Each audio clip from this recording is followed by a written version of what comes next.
I'm Robert Estrin. You're watching livingpianos.com, your online piano resource. Today, we're going to talk about the problem finger in piano playing. Which finger is it? You're probably wondering. I bet a lot of you have already figured it out, and that is your fourth finger. What is it about the fourth finger that makes it so tough? Well, if you take a look at trying to lift up just your fourth finger, try this sometime. Just lift up your fourth finger and not your other fingers. It's hard to do. The independence of the fourth finger is very difficult in piano playing. Did you know that Robert Schumann was so frustrated with his fourth finger weakness that he used some sort of contraption in order to try to strengthen it? No one really knows for sure whether it was a system of pulleys with weights or what, but it destroyed his fourth finger, and he suffered mental illness in no small part from the frustration of not being able to play the piano the same way.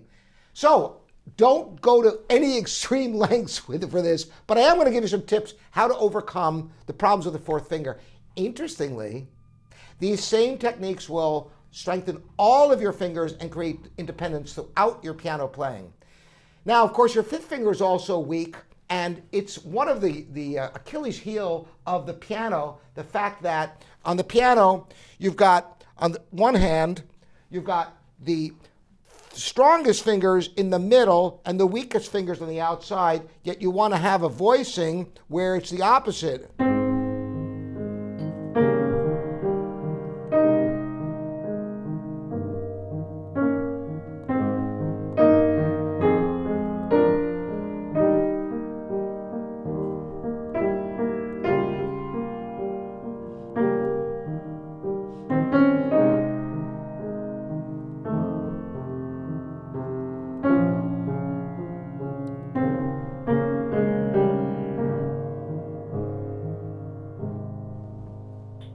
The way that would naturally come out if I use my hands with the natural weight of these big, fat, strong thumbs in the middle and the weak, puny pinkies on the outside, it would sound like this.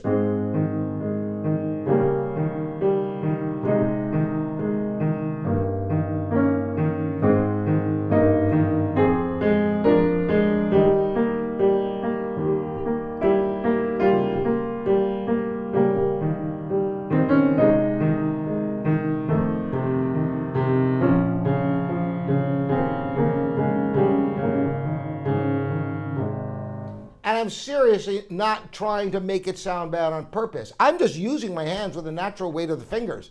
So you have to really exaggerate by leaning the weight of the hands to the extremities, to the outside. Lean this way, and you can get that kind of balance instead of...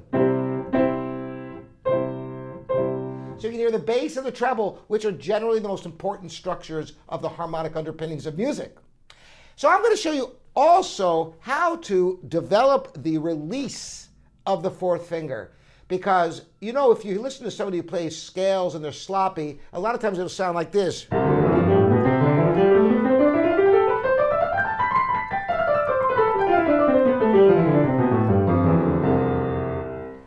Of course, that was just a total mess, but I'm demonstrating for a reason, because to a great extent, it's the release of notes that make for clean scales, because you can have the attack spot on, and if the releases are different from one another, by not being able to pull up the fourth finger, for example, you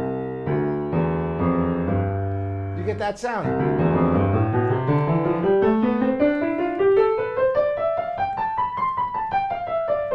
So you hear that? So how can you practice such a thing? Well, turn your metronome on, and play one note to the beat. Whatever speed you have your scales up to, it doesn't even matter.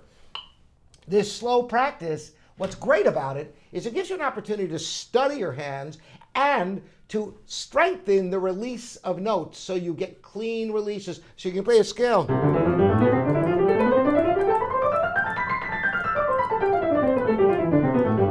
Or whatever length of notes you want, whether it's legato or you can have the length of notes, and the amount of space between the notes can be uniform throughout your scale. And the way to do that is to practice slowly exaggerating the lifting up of previously played notes.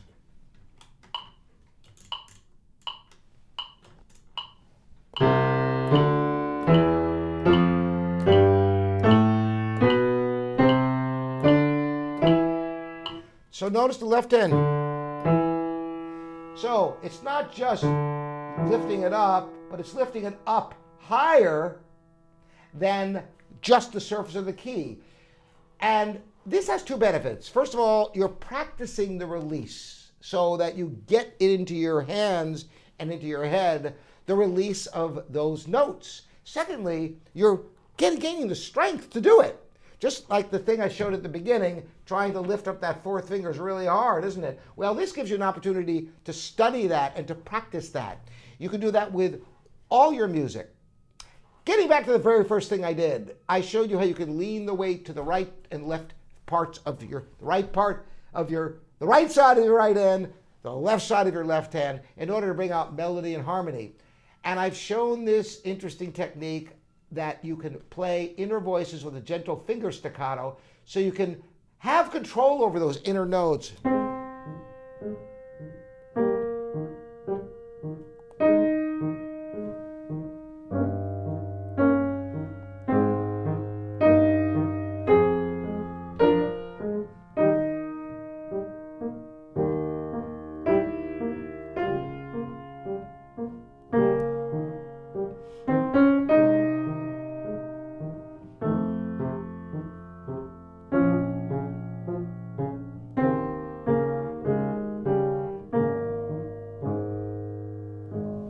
That's one way you can practice it if the idea of being able to lean the weight to the right side of your right hand and the left side of your left hand just isn't cutting it for you. This is a great practice technique, and you can do it with virtually all your music. You could, for example, take a simple hymn and bring out each voice. So I'm just going to play a basic chord progression to show you how this works. Want to bring out the soprano voice? The alto voice?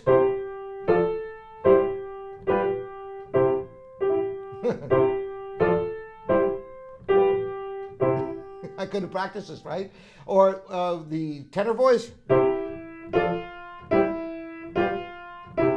the bass?